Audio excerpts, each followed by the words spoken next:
అమ్మా చందనమే పూసిన ఒళ్ళు చూడు, అమ్మా పున్నమి పుట్టిల్లు ఆ కళ్ళు చూడు, అమ్మా ముక్కోటి మెరుపులా మోము చూడు, అమ్మమ్మ ముగ్గురమ్మల మూల పుటమ్మ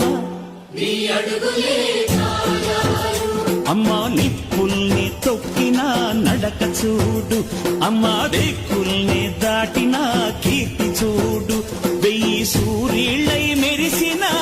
శక్తిని చూడు, మనుషుల్లో దేవుడి భక్తుని చూడు.